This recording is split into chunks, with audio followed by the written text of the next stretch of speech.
আমার কেন যেন মনে হয় ছাত্র সমাজ যেভাবে জেগেছে, পাকা রাজাকারের বাচ্চারা বাংলাদেশের থেকে বাইরে হতে আর বেশি সময় লাগবে না ইনশাআল্লাহ।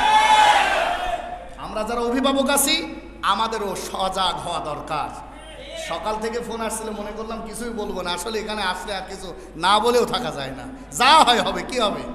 আজকেও যদি বাংলাদেশে জালিমের দ্বারা পরিচালিত হয়ে আমার ছাত্রদের রক্ত ঝরায়, আল্লাহর কসম করে বলি এখন তাবলীগ জামাত আর রশিদপুর পুরা নয়, একটাই চিন্তা, ইসলামী রাষ্ট্র কায়েম করার জন্য মুসলিম উম্মাকে ওই জায়গায় পৌঁছাতে হবে।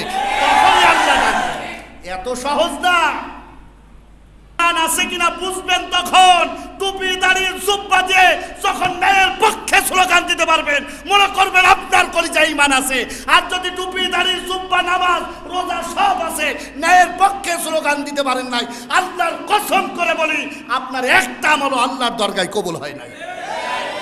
যদি আমার কথায় কোনো ভুল থাকে আসেন, কোরআন হাদিস নিয়ে আসেন, আমি আপনার দলিল দেখাই দিচ্ছি। এই জন্য এখন আপনাদেরকে এই জোরে কথা বলে আপনাদের ঈমানের কাছে এই দাবিটা জানাই, এখন আমাদের ন্যায়ের পক্ষে স্লোগান দেওয়াটাই ঈমানের গুরুত্বপূর্ণ একটা দিক। কথা বলছেন না কেন ভাইয়েরা বলেন? এই জন্য একটাই চিন্তা করতে হবে, এটাই, ওই আবু সাঈদ যদি আমার সন্তান হতো, আমার ভাই হতো, আমার কতটা কষ্ট লাগতো, কতটা কষ্ট লাগতো বলে। ন্যায়ের পক্ষে জিহাদ করা, ন্যায়ের পক্ষে থেকে বুক সাত করে দিয়ে আবু সাঈদের মতো বুলেটকে শহীদের মর্যাদা পাওয়া, এটার নাম হলো জিহাদ। আমার ভাইয়েরা, ন্যায়ের পক্ষে যারা অগ্রসর হয় ওরা হলো মুজাহিদ, আর যারা অত্যাচার করে ওরা হলো জালিমের বাচ্চা জালিম।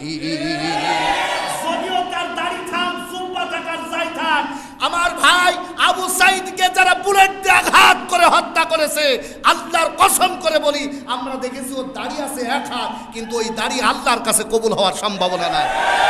এই জন্য আমার ভাইয়েরা যে যেখান থেকে আছেন ন্যায়ের পক্ষে অগ্রসর হন, আল্লাহর কসম করে বলি আল্লাহ জায়গা তৈরি করে দেবে ইনশাআল্লাহ। জিহাদ করেন আল্লাহর রাস্তায়। ওরে ওরাম আবু সাঈদ বাংলাদেশে লক্ষ লক্ষ যুবকের নামধারী আছে, এমন আবু সাঈদ কোটি কোটি বাংলাদেশে আছে, কিন্তু এখন আবু সাঈদ আছে প্রতিটা মানুষের হৃদয়ের একেবারে মণিকুঠায়। কথা ঠিক কিনা বলে?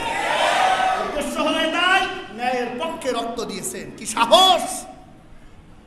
আমার মনে হয় মুক্তিযোদ্ধার সময় সেই 7টা ব্যক্তিকে আমরা যেমন বীর প্রতীক হিসাবে স্মরণ করি, আজকে ছাত্র সমাজের দাবি হলো আমরাও আবু সাঈদকে অদূর ভবিষ্যতে এমন একটা জায়গায় নিয়ে আসবো ইনশাআল্লাহ।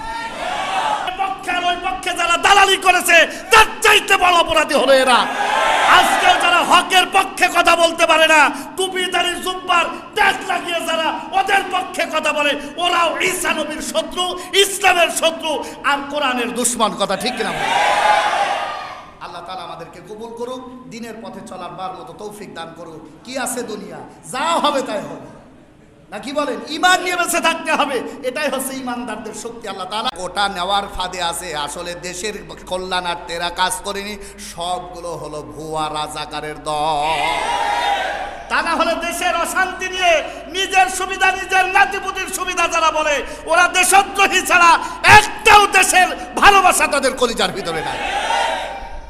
আজকে ছাত্র সমাজের রক্তাক্ত হচ্ছে, বিভিন্ন বিশ্ববিদ্যালয়ে যারা মেধাবী ছাত্র তাদের জীবন নিয়ে যারা ছিনিমিনি খেলতেছে, এরা মুক্তিযুদ্ধের পক্ষেরা, এরা পাক্কা রাজাকারের বাচ্চা। কথা ঠিক কিনা? চিন্তা করে দেখেন দেশের অবস্থা কোথায়। মুক্তিযোদ্ধা কেন হয়েছে? সার্বভৌমত্ব রাষ্ট্র, স্বাধীন রাষ্ট্র তৈরি করার জন্য। অথচ এই